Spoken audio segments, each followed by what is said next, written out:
maybe.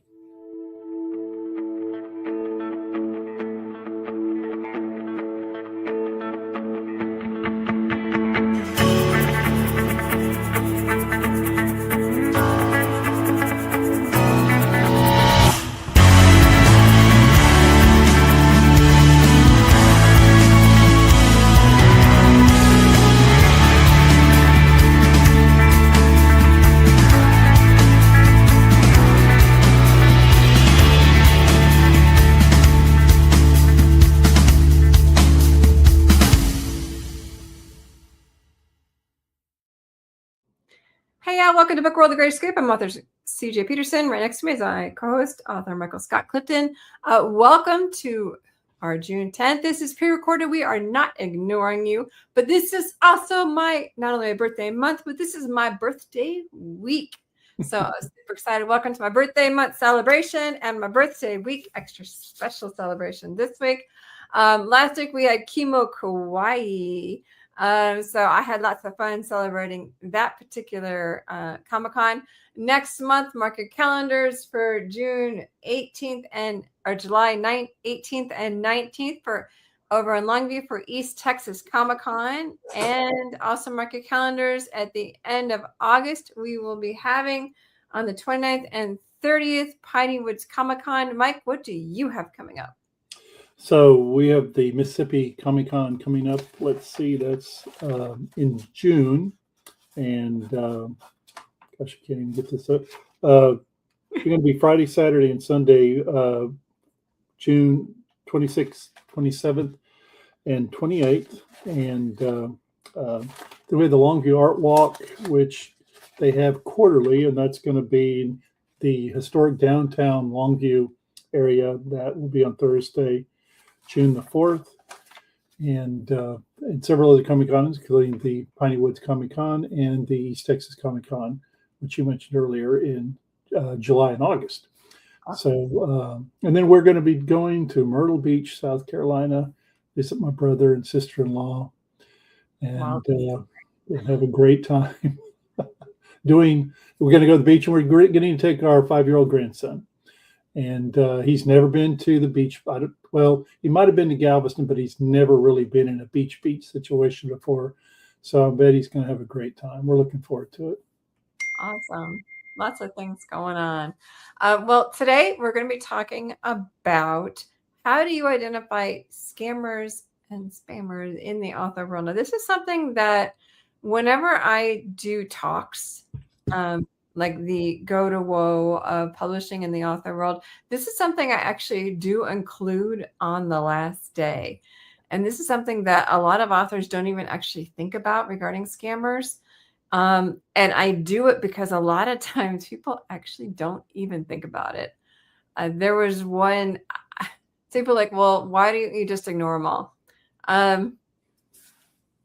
I did psychology in college, and a lot of times I tend to like to play with them like sometimes a cat plays with a mouse. And I've got a couple of them as examples, and one I love to share in my class in particular. One of them has to do with the Team Angel series that I have. So I'm going to start with that one. I'm going to read you the back of the book. This is the third in the series. So what I'm going to do is I'm going to go ahead and bring it up so everybody can see it first of all, because you kind of got to see the book to understand it. If you guys can see it, it's this third one over here. It's Angels Among Us, and you can see the cover. It's this third one over here that has like the wings and the demon eyes and the firefighter over here. It's book 3. And the summary says, this is the third and final book. Now pay attention to these words in the Holy Flame trilogy, which follows the life-changing events that surround Casey Carter, a firefighter paramedic from Engine Company 15 in Denver, Colorado, an elite special operations unit called Angel, available to nurture God's eternal love. With help from a unique band of characters in the Outback, Casey Carter was able to work through her past. However, it would prepare her for what was to come. The battle is forming. Both sides are amassing their troops as allies align, but will there be enough remaining angels for them to win? Without knowing the day nor the hour, will they be prepared? What kind of battle would this be if the angels of flesh and blood were battling against unseen powers of darkness? This may be the deciding factor in case you struggle for freedom, but will the remaining angels survive, or will it be their final battle? Revelations 12:12. Therefore rejoice, ye heavens, and ye that dwell in them. Woe to the inhabitants of the earth and of the sea, for the devil is come down unto you, having great wrath, because he knoweth that he hath but a short time. Now, keep that in mind as I read this note that I got in LinkedIn. And I love this. I laugh at this every single time that I read it. And people get a kick out of it in my class. They think it's hysterical. It says, "Hi, CJ. It's great connecting with you."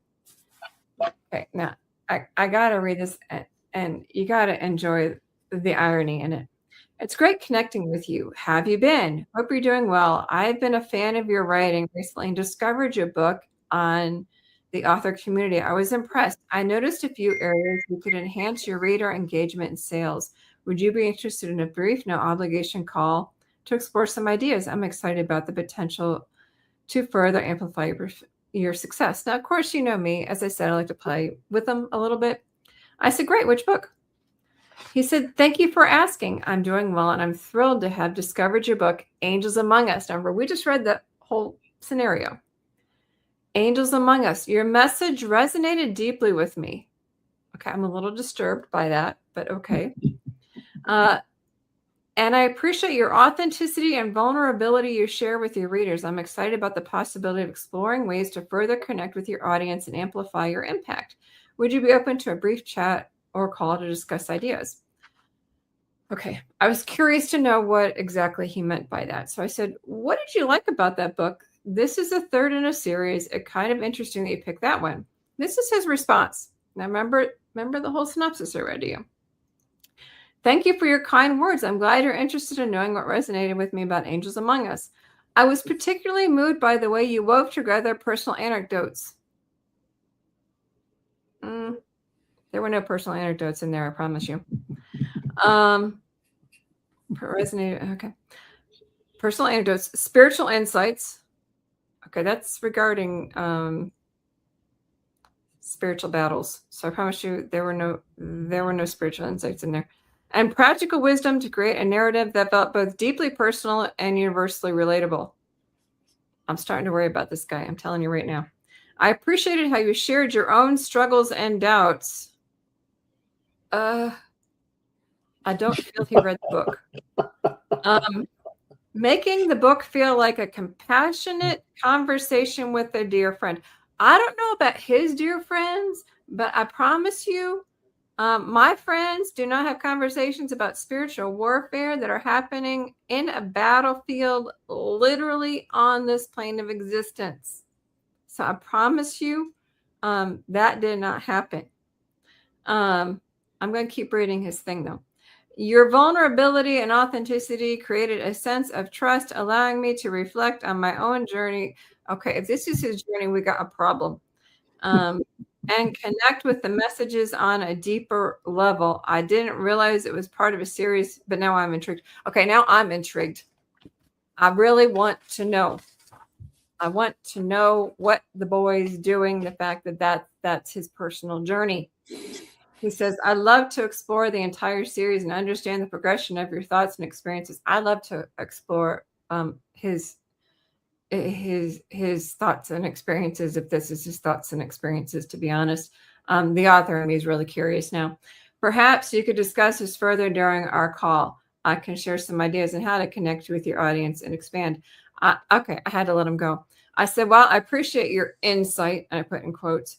"I'm concerned regarding your review. You may want to read it again. As the author, I'm surprised that is what you got from the book, because it's not a personal journey book." I said, "Honestly, though," I had to let him go on this one. "It was a valiant effort. It was a valiant effort at a guess regarding the title. However, you're not even close regarding the content. It is a fiction book about spiritual warfare. The last book, pretty much everything hits the fan. This is how I have an extremely strong doubts that you actually read the book. I do give you credit in guessing. It would generally work for most Christian fiction authors, but I'm not your standard Christian fiction author. I do applaud the effort, though. He did try to come back. He actually did read it and did come back and did apologize and then did try again to pitch me. So I do give him for that. So sometimes I do call him out. It does happen quite a lot.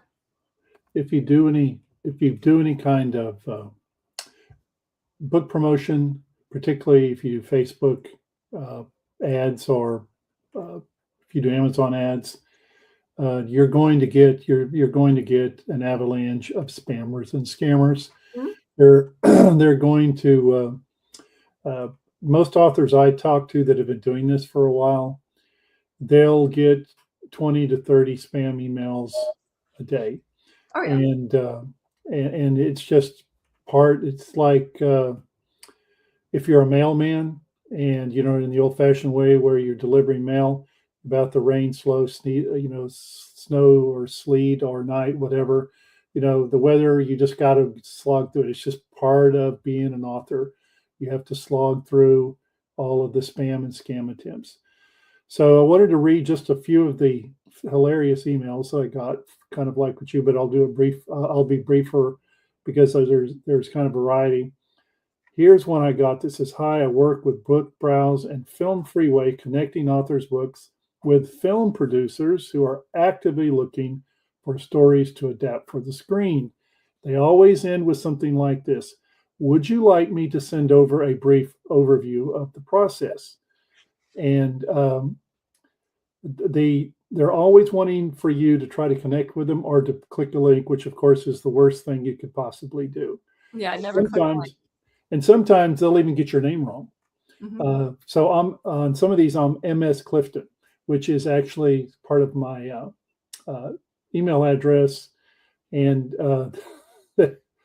and I got a message from Precious CJ. That's her name, Precious, and she's saying she said, "I came across your book recently." I find that's a common theme for a lot of these scammers. "I recently came across your book." And then if you go to the very end of the email, they will say things like, "Have you explored interviews-based visibility as part of your long-term strategy before? Would you like to contact? I would love to chat with you." And so they're always asking you at the end of the email. First comes the flattery. They're always flattering you. Mm-hmm. And as they flattered you, CJ, and then at the end, they want you to connect. Would you be open to a conversation? And you will be happy to know that that I have caught the interest of Stephen King, J.R. Rowling, So Colleen Hoover, John Grisham.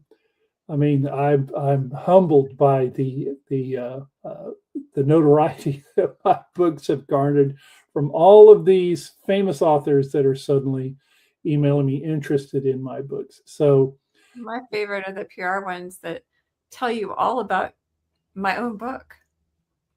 Basically they give me the synopsis of my own book and they proceed to tell me how they're going to market my own book better than me. Or the ones that send me a synopsis of this spectacular book that they think is mine and tell me how they're going to market it better. And I'm like, okay, that's great. And there's a few of them that I have written back. I said, that's great.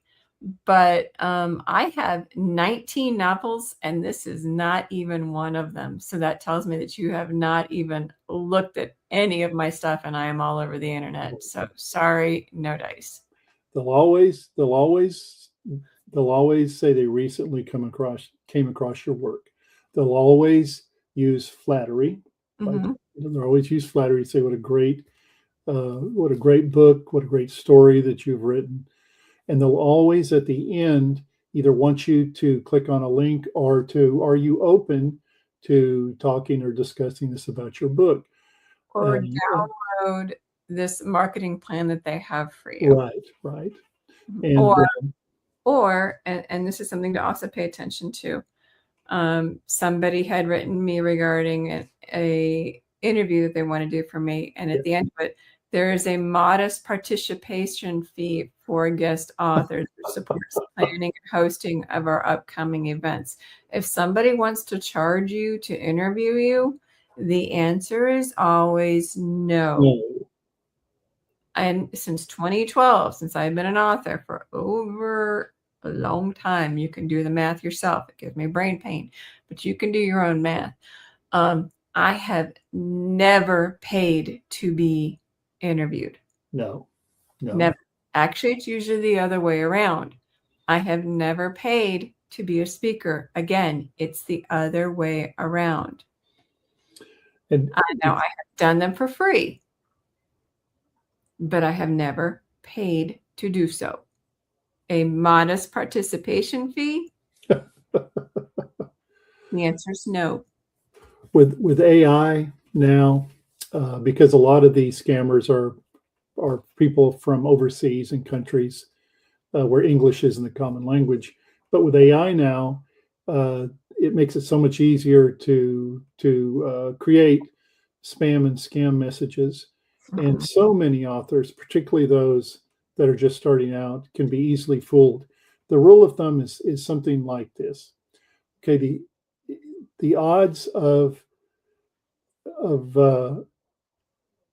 somebody like particularly a production company, a publishing company, a famous author, like I said, J.K. Rowling and Stephen King. Yeah, sure, whatever. Notice in your book, they're slim to none. They're all fishing exhibitions trying to get you, as the example you used, CJ, to spend money to pay for a service. And the odds of there's probably 1 million book titles released a year. The odds of a book title being picked out of that sea of minnows are slim to none. So if it sounds too good to be true, and it probably is 99% of the time. And if you do any kind of advertising, really, if you do any Facebook advertising, if you do ads on Amazon, you are exposing your book to these scammers as well, which is part of just the price you have to pay to do, to publicize your book and to do ads, and you will get a raft of scammers and spammers. Oh yeah. Just send them straight to spam purgatory. Just click them on spam. And I've also noticed it really doesn't do any good, particularly with emails, to exile them to your spam folder. They'll still show up in your regular emails, and you just have to routinely delete and put them in your spam folder. It's just, again, the price you pay for being an indie author. And but never pay for anything, like you were saying, CJ. If they're asking for money, it's a scam, it's a spam. And if it sounds too good to be true, it is. It just is. Now, guaranteed bestseller campaign. Marketing companies promise to send your book to the bestseller list, example, New York Times and Amazon bestseller, and generate massive sales in exchange for upfront costs. That's a scam. Review mills and PR promises. They contact you and promise to boost your visibility or guarantee hundreds of Amazon reviews for a certain price. That's a scam. The answer is you can't do it. How can you protect yourself? As you said, never click on links or download attachments from unsolicited messages or emails. Always check the sender's email addresses and independently verify the claims on official websites. You can do that. It's kind of like when you get an email from your doctor's office that says, hey, you have a bill you have to pay. Sometimes I don't click the link. Sometimes I will literally call my doctor's office and say, hey, do I actually have a bill? Because I thought I paid that. And I actually just did that today. And I actually did the bill, but I paid it on the phone. I didn't click the link. Because sometimes I'm like, did I actually do that or not? So sometimes you go straight to the source. Do your research before hiring a publicist, designer, editor, consultant. If you can consult a community of authors, do so. Yes. Author community has a very wide set of resources. Chances are somebody has heard something from somebody before. Um, I had an issue with a YouTube booster. I plastered his name all over LinkedIn. Trust me, somebody has heard something from somebody. They've heard it, they've used them, or they know somebody who has. If you can consult the community, do so. The best form of checking is to check with the group of authors. Many have already ran across them before. Save yourself stress or money. There's some sites regarding publishing sites that are known for scams. Take a look at them, figure out if you want to do business with them. Now, there is one caution to this. I used to own a hybrid publishing company. They put my name on there because we charged money before. Hybrid publishing companies do that. Use caution before nailing a hybrid publishing company. Sometimes what we did is we charged as low as we possibly could. But sometimes people are like, well, because you charge money, you're going on this list for being a bad publisher. Sometimes publishing companies do charge, and it's known as a hybrid publishing company. So check your lists, but also check your sources. Sometimes they get a bad name just for that. We got it as low as we could, but between ISBN numbers, cover art, and stuff like that, we took it as low as we could. We got a bad rep just because we charged money. Literally, it was like $600, I think, is what we charged for a book. Right. It's like phenomenally low. But you can ask any of our authors, they didn't want us to not publish. They were all happy. Basically, my statement is, do your homework. Talk to other authors. Talk to other people. Word of mouth helps. That is the best form of advertisement. Talk to authors in doubt. Do not do vanity presses. There are reputable hybrid authors, hybrid publishers out there. You can find them if you don't feel comfortable doing self-publishing and you don't want to do traditional. Again, if someone wants you to pay to be interviewed, to put in their magazine, or to be, just interviewed to do whatever, the answer is absolutely no. Right. Again, I've been an author since 2012. I have never been paid. I never paid to be interviewed. I have been paid, and I have been paid to do speaking engagements. I have never paid. Yeah, I can tell you that right now. I have paid to go to Comic-Cons and festivals. Sure. That's different. I paid for booths. That is a different setup altogether. Right. The other thing I do is I don't pay to have my books reviewed. I do pay to do book tours. Again, that is a completely different entity. So those are two completely different setups.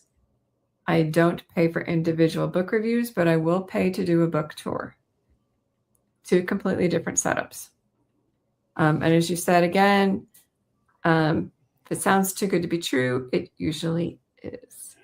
And I wanted to add too, if you do ads, like on Facebook, for example, another way that scammers and spammers try to separate you from your money is they will send you these dangerous, threatening emails or alerts or Facebook messages where you have violated company policy. Your book is fixing to be placed on Amazon's no sale list, but they'll use threatening language, and it always comes with, it has to be something that you take care of that right now, this instant, as quickly as possible, which again goes to clicking on a link.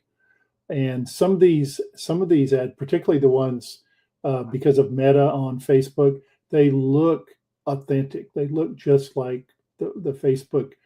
You do Meta, the ads on Facebook, and they'll try to scare you into clicking on a link. And so don't do that. If it's something, if you have a problem with a Facebook ad or something like that, they'll normally email you or message you in the normal fashion, in the normal way.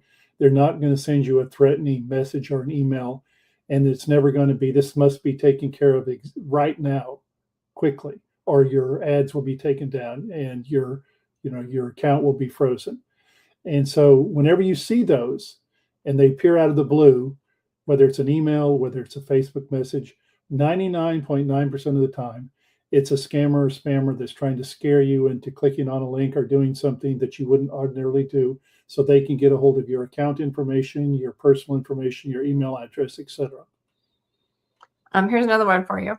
On Instagram, I had somebody decide they wanted to make me a book banner. And I said, no, thank you, because I do my own stuff. Anybody who knows me knows that I do my own book trailers. I do my own book banners. I do my own ads. I do all the things. People usually see me coming and they cringe because I do all my things. And so they did it and they're like, well, do you like it? And I said, well, it's okay, but I do my own. Thank you. And like, well, it's $400. I said, why would I pay you $400 for something I do by myself? Well, I used it and it cost me that because I had to pay so-and-so and so-and-so and so-and-so. Well, you did that on your own. I didn't ask you to do it. And you got ripped off because you did it on your own. I didn't ask you to do it. And the answer is no. Well, then $300. No. 150? Do I hear 200? No. The answer is no. I didn't ask you to do any of it. You did it on your own. And I'm not paying you a dime because you did it on your own. I didn't ask you to do any of it, but do you like it? I do my own. You be very careful on how you word this. I do my own advertising and I didn't ask you to do any of it. Now, if you continue to press, I will make sure all of my author friends know about you. Very clearly. And what I do is I screenshot all of that. That way, in case they come back later, I have it. The fact that I told them no, and I didn't ask for any of it. And I make sure to keep it on my phone later. And then I go through and I said, if you continue to press, I will block you and I will report you. Well, it's, the world we live in now. If you're an indie author and you're involved in writing and publishing books, you will have a legion of scammers and spammers that are trying to separate you from your money. And we've talked about a number of ways on the podcast today, a number of the more obvious scams and spams that unfortunately we've been deluged with. But a simple way, which I often do when I see something I'm not quite sure about, AI works both ways. It can be used to fool you. It can also be used as a source of information to get the truth. So, nowadays you can take your phone, you can say, okay, so-and-so, just today I asked about a scam concerning, what was it? An account that I had, and it came back, this is a common scam that had to do with Carnival Cruise Lines. It's you just ask AI, okay, is there a scam going around with Carnival Cruise Lines? Yes, there is, and it gives some detail, and it was almost exactly what I had received as in the form of an email. So it does work. AI can be used for good as well, and you should be made use of that if you're not sure about something. But common sense, don't you think, CJ? I mean, whether it's book, if someone came up and offered to give you $10,000 just off the street, a red flag should go on. Things just don't happen like that. Something that big, yes, but sometimes they're starting to get smarter and they make them smaller. And that's where experience comes in. So if you have an author who is a mentor, get yourself some mentors, especially the newer authors. Get yourself some mentors and go and talk to them and say, hey, I received this. Does this make sense to you? And ask. It can't hurt to ask. Right. And that's the thing, is ask, because we know. We've been around the block one too many times. It's not our first rodeo, we'll tell you. And like I said, a lot of times I like playing with them like a cat plays with a mouse, and I'll mess around with them a lot. I do it all the time. But in the meantime, keep yourself safe out there, guys. Next week, we'll have the pros and cons of critiques, not critics, critiques. And so catch yourselves next time, guys. We'll see you out there. Be safe from scams and spams. See you guys next time, Bye. guys. Bye.